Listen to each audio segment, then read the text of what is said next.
하나님 아버지, 코로나로 인해 비록 비대면이지만 아동부가 이렇게 각 가정에서 온라인 성경학교를 시작하여 하나님의 은혜 가운데 무사히 마치게 됨을 감사드립니다. 또한 전도사님, 선생님, 부모님과 우리 아동부 친구들이 한마음 한뜻으로 기쁘고 즐거운 시간 속에 하나님의 말씀을 배우게 하심 감사드립니다.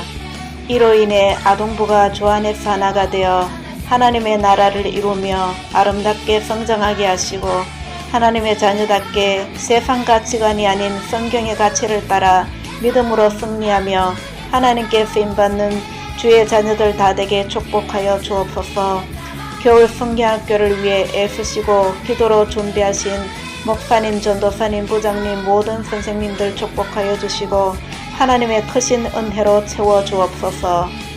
이 시간 기도로 준비하신 말씀 전하시는 전도사님 함께 하셔서 말씀 집중하여 잘 듣고 성령을 따라 행하여 열매 맺는 주의 제자의 삶 살아가게 하시고 하나님께 영광 돌리는 아동부 친구들 다 되게 축복하여 주옵소서.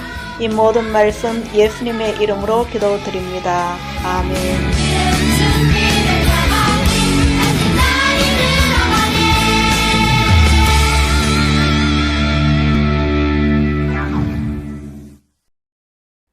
오직 성령의 열매는 사랑과 희락과 화평과 오래 참음과 자비와 양선과 충성과 온유와 절제니 이 같은 것을 금지할 법이 없느니라. 아동부 친구들, 벌써 9단계까지 오셨군요. 9단계 미션은 폐회 예배 드리기예요. 미션 종이를 꺼내시고 설교 중간중간 나오는 지시대로 미션 종이에 적어주시면 된답니다. 오늘 말씀은 우리에게 선포하고 있습니다. 성령을 따라 사는 사람들은 열매를 맺는다. 그 열매는 성령의 9가지 열매다. 성령을 따라 살면 이러한 열매를 맺지 않을 수가 없다. 반드시 맺게 된다. 이렇게 선포하고 있습니다. 화면을 멈추고 미션 종이에 적어주세요. 성령을 따라 행하면 어떤 열매를 맺나요? 사랑, 희락, 화평, 오래 참음, 자비, 양선, 충성, 온유, 절제. 내가 성령을 따라 잘 살고 있는지 아닌지를 확인하고 싶다면 성령의 열매가 맺혔는지 맺히지 않았는지를 확인해 보면 된답니다. 참 쉽죠? 그런데 성령의 열매가 9가지보다 훨씬 많다는 것을 알고 계세요? 오직 성령의 열매는 사랑과 희락과 화평과 오래 참음과 자비와 양성과 충성과 온유와 절제니 이 같은 것을 금지할 법이 없느니라. 이 같은 것이라는 것을 주목해야 돼요. 사실은 9개보다 훨씬 많지만 다 적을 수가 없어서 9개만 적은 것입니다. 그래서 성경은 이와 같은 것들이 열매로 맺힌다고 예를 들어서 말씀하고 있어요. 자, 그러면 우리가 이 9개에 집착할 것이 아니라 이와 같은 것들이 무엇인지 알면 좋을 것 같아요. 이와 같은 것들이란 무엇일까요? 여러분들이 이해하기 쉽게 한마디로 표현하자면 기쁨이라고 할 수 있을 것 같아요. 미션 종이에 적어주세요. 이와 같은 것들이란 무엇입니까? 기쁨. 우리의 인생은 탄생으로 시작되고 죽음으로 끝이 난답니다. 그렇다면 탄생과 죽음 사이에는 무엇들로 가득 차 있을까요? 바로 선택입니다. 화면을 멈추고 미션 종이에 적어주세요. 인생은 B와 D 사이의 C이다. birth, 탄생, choice, 선택, death, 죽음. 한마디로 인생은 BCD라는 얘기입니다. 우리는 매일매일 선택을 하면서 살아가고 있어요. 그래서 우리의 선택이 곧 우리의 인생이 되는 것입니다.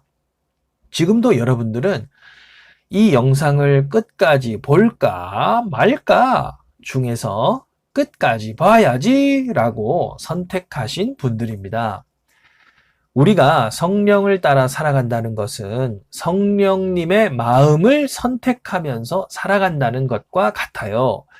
여러분들이 중학교나 고등학교, 대학교에 진학을 할 때 혹은 직장을 선택할 때나 결혼을 할 때나 이사를 갈 때나 삶의 중요한 선택에서부터 사소한 선택에 이르기까지 어느 것을 선택하면 좋을지 고민이 될 때가 있을 것입니다. 오늘도 여러분들이 선택해야 할 수많은 선택들이 있으시죠? 그 선택을 하시기 전에 반드시 성령님께 마음속으로 조용히 세밀하게 물어보시기 바랍니다. 성령님, 제가 무엇을 하기를 원하십니까?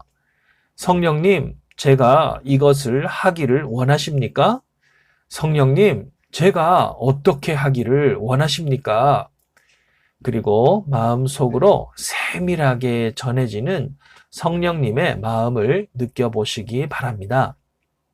그런데 막상 성령을 따라 선택하려고 하다 보니까 문제가 있는 거예요.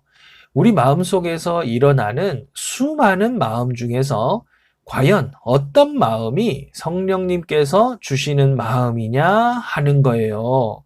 또 육신의 소욕과 성령의 소욕을 어떻게 구분할 수 있는가 하는 것이에요. 이거 너무 어려워요. 어떻게 하죠? 과연 어떤 마음이 성령님께서 주시는 마음일까요? 저는 여러분들이 이렇게 해보시면 좋을 것 같아요. 예를 들어, 두 가지 선택사항이 있을 때에 두 가지 모두를 각각 선택했다라고 가정을 하는 거예요. 그리고 그것을 선택한 이후를, 미래를 상상해 보는 것입니다. 그랬을 때 어느 선택에 더 큰 기쁨이 있는지를 기도하면서 느껴보는 거예요. 나에게 이익이 있느냐 없느냐를 따지지 말고 나의 몸이 편한가 불편한가를 따지지 말고 어느 것이 더 합리적이냐 효율적이냐를 따지지 말고 어디에 더 큰 기쁨이 있는지를 느껴보는 것입니다. 그리고 더 큰 기쁨이 있는 것을 선택하시기 바랍니다. 왜냐하면 성령을 따라 살아가는 사람은 성령의 9가지 열매와 같은 것들, 즉 기쁨의 열매를 맺기 때문입니다. 미션 키트에 적어주세요. 기쁨. 성령을 따라 살아가는 사람은 한마디로 기쁨의 열매를 맺습니다. 스데반 집사님은 곧 죽을지도 모르는 자리에서 기쁨이 가득한 천사의 얼굴을 하고 있었습니다. 공회 중에 앉은 사람들이 다 스데반을 주목하여 보니 그 얼굴이 천사의 얼굴과 같더라. 즉, 죽음 앞에서도 얼굴에는 고통이 없고 기쁨이 가득한 천사의 모습이었다고 해요. 예수님도 마찬가지입니다. 믿음의 주요 또 온전하게 하시는 이인 예수를 바라보자. 그는 그 앞에 있는 기쁨을 위하여 십자가를 참으사 부끄러움을 개의치 아니하시더니 하나님 보좌 우편에 앉으셨느니라.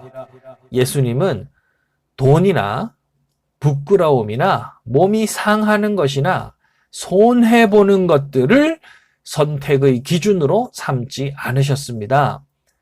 기쁨을 위하여 십자가를 참으셨습니다. 그 기쁨은 세상이 줄 수 없는 기쁨입니다. 왜냐하면 그 기쁨은 이 세상에 속한 기쁨이 아니기 때문입니다. 남들이 보기에 아무리 고통스럽고 바보 같아 보여도 성령을 따라 살아가는 사람은 기쁨이 있어요. 그곳에 죽음이 있다 하더라도 그곳에 기쁨이 있다면 그것은 성령님의 인도하심입니다. 지금 여러분들의 삶에는 기쁨이 있습니까?